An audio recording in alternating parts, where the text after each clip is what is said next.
Olá, gente! Esse é o nosso terceiro vídeo sobre função afim. Nosso primeiro vídeo foi sobre plano cartesiano, o segundo foi sobre lei de formação. E agora nós vamos falar sobre a definição propriamente dita de função afim.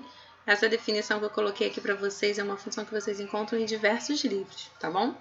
Então vamos lá, chama-se função polinomial do primeiro grau ou função afim. Qualquer função f de R em R. Esse R aqui, para quem não lembra, é o conjunto dos números reais, tá?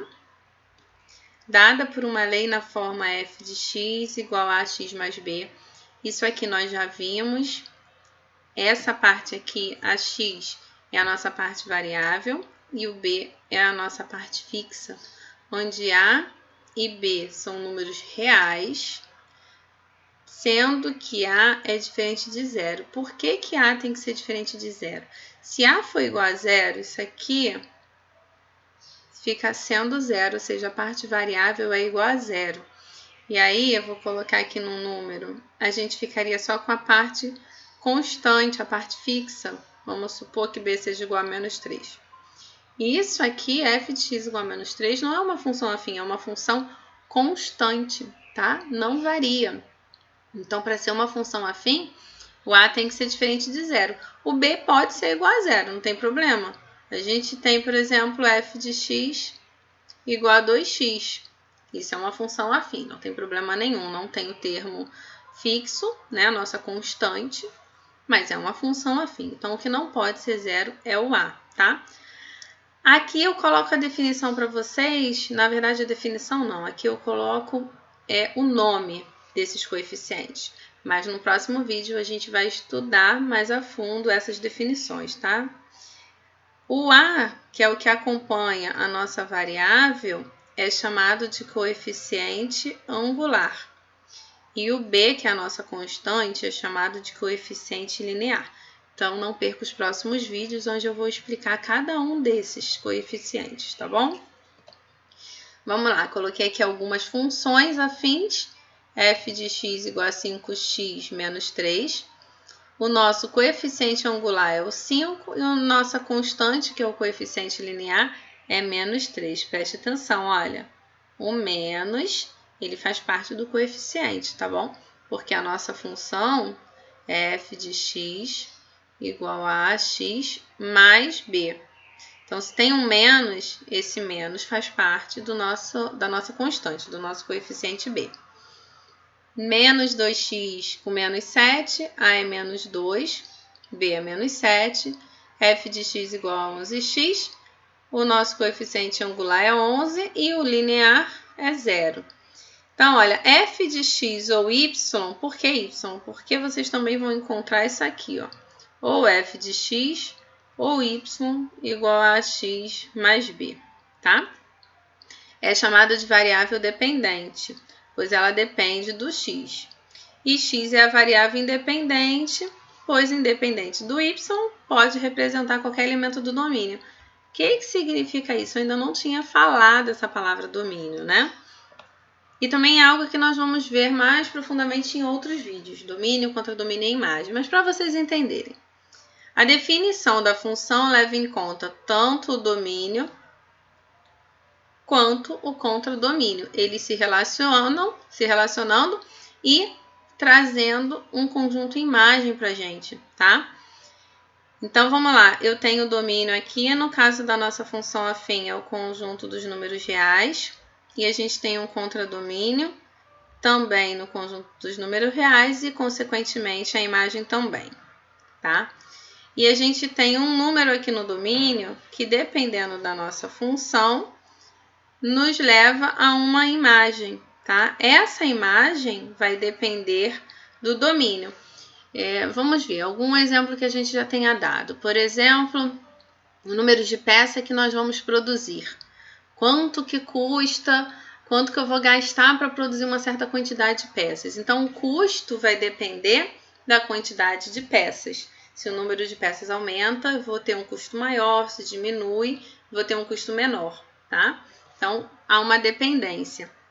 E aí, só para vocês entenderem como é que funciona a imagem e o domínio, a gente tem o espelho da casa de vocês, tá? Ele é o contradomínio, o espelho. Mas o que é refletido nele depende do que a gente coloca ali na frente dele, tá? Então, o espelho todinho é o nosso contradomínio. Se você entra na frente do espelho, ele vai refletir a sua imagem. Então, se entra você junto com um cachorro, ele está refletindo uma outra imagem. O contradomínio é o mesmo, o espelho é o mesmo. O que muda? A imagem. A imagem muda de acordo com o quê? Com o domínio, que é o que você coloca ali de frente para o espelho. Espero que tenha dado para vocês entenderem, tá? Então, o contradomínio, ele tá ali, é o espelho, e a imagem vai depender do domínio que eu tenho, tá? Não é o domínio que depende da imagem, né? O reflexo não vai existir se não existir o domínio. É a imagem que depende do domínio. Coloquei aqui um exemplo de uma função, lembrando que eu peguei aqui um subconjunto do domínio da função, né? Isso aqui é um subconjunto dos números reais e o contradomínio também, né? Isso aqui é um subconjunto dos reais. E aí aqui eu já estou afirmando que essa é a imagem, mas eu quero mostrar para vocês como a gente encontra isso aqui como imagem. Porque, na verdade, o problema ele dá até aqui, tá? Tem o f de x, considerando o domínio e o contradomínio. E aí eu quero saber qual é a imagem. Como eu chego nesses números aqui? Menos 6, menos 4, menos 2 e 0. Bom, aqui eu tenho o nosso domínio, aqui eu tenho o nosso contradomínio. E esses números do domínio, eles passam por uma espécie de máquina, vamos pensar assim, que é a nossa função, 2x menos 4. E se transforma nos elementos do contradomínio, que é a imagem. Então, quando vocês fazem a conta, eu vou fazer duas continhas aqui, tá? Vou fazer do menos 1, vou pegar um número positivo e um número negativo. No lugar do x, eu tenho que colocar esse número do domínio, tá? O menos 1. Então, 2 vezes 1 dá 2. Como o 1 é negativo, fica menos 2. Com menos 4, dá menos 6. Por isso, eu peguei esse menos 1 e relacionei com o menos 6.